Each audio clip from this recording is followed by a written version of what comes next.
Perkenalkan, saya Riwan Nugrah dengan NIM 21060032. Perkenalkan, nama saya Roni Sartesi dengan NIM 21060031. Saya Putri Andini dengan NIM 21060027. Perkenalkan, nama saya Ganjari Darsi dengan NIM 210601. Dan juga satu teman kami yang tidak dapat hadir pada kesempatan kali ini yang bernama Gesiani. Baiklah, mengenai permasalahan rendahnya pendidikan yang ada di Indonesia, pendidikan merupakan salah satu hal pokok yang ada di suatu negara.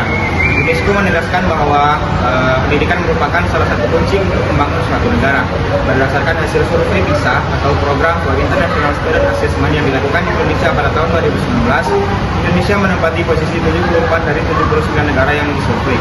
Hal tersebut menunjukkan bahwa kualitas pendidikan yang ada di Indonesia masih cukup memprihatinkan. Pada kesempatan kali ini kami akan melakukan wawancara kepada beberapa narasumber terkait bagaimana pendapatnya mengenai permasalahan rendahnya pendidikan yang ada di Indonesia.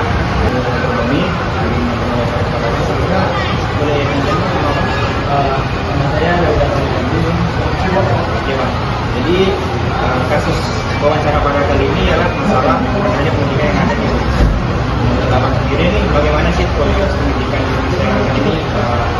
Apakah saja yang menurut saya rendahnya pendidikan di Indonesia ini mungkin ada disebabkan oleh beberapa aspek.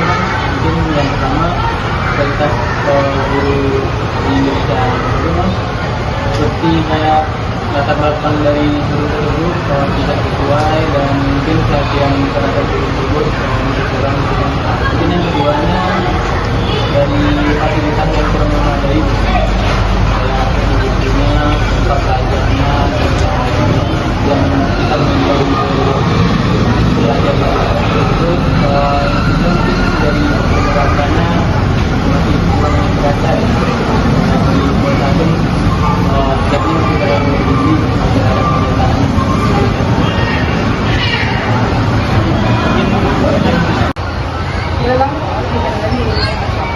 Halo, nama saya Reko Putri, biasa dipanggil Reko.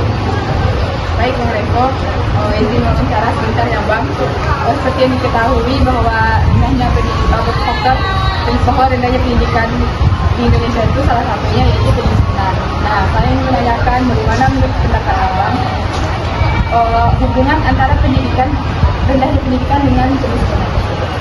Baik, mungkin terkait dengan isu tersebut, mungkin kita tahu mungkin bahwa salah satu kebutuhan wajibnya yaitu kebutuhan pokok dengan yang sangat besar. Dengan adanya pembukaan tersebut, mungkin seringkali terabaikan tentang pendidikan. Maka dari itu banyak sekali tentang anak-anak remaja dan anak-anak kecil mungkin yang putus sekolah karena adanya kurangnya kemiskinan yang terjadi di saat ini. Maka dari itu menurut saya itu merupakan suatu tanggung jawab pemerintah untuk mengelola hal tersebut.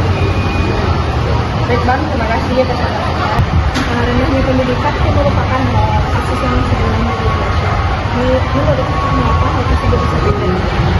Baik, menurut saya rendahnya pendidikan di Indonesia itu karena faktor utamanya yaitu terkait kurikulum.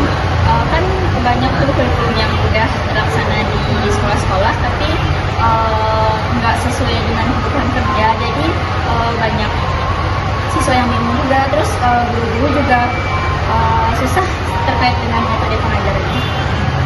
Sekian, terima kasih ya Kak. Perkenalkan, nama saya Helga Surya. Baiklah Bang, ini saya bertanya tentang rendahnya pendidikan yang ada di Indonesia saat ini. Menurut Abang, apa saja langkah-langkah yang dapat dilakukan untuk meningkatkan kualitas pendidikan yang ada di Indonesia? Yaitu perbaikan kualitas pendidikan dapat dilakukan dengan meningkatkan kualifikasi dan pelatihan guru, menyediakan fasilitas yang memadai dan dukungan yang diperlukan untuk bekerja, mengadopsi metodologi pengajaran yang lebih efektif. Dan yang penting ialah investasi dari pemerintah dalam sektor pendidikan untuk memastikan bahwa semua sekolah memiliki fasilitas yang memadai dan dapat mendukung proses belajar mengajar yang efektif. Baik, Assalamualaikum warahmatullahi wabarakatuh. Perkenalkan, nama saya Geisyani Salsabila dengan NIM 21060015 dan narasumber saya Kak Ida. Baik, sebelumnya saya ingin bertanya terkait tentang rendahnya pendidikan menurut pandangan Kaidah. Seperti yang kita ketahui, rendahnya pendidikan merupakan salah satu permasalahan yang ada di Indonesia. Langkah yang diambil salah satunya adalah melakukan investasi.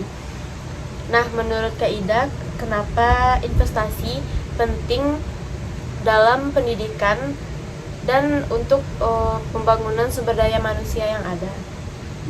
Menurut saya, mengapa investasi itu penting?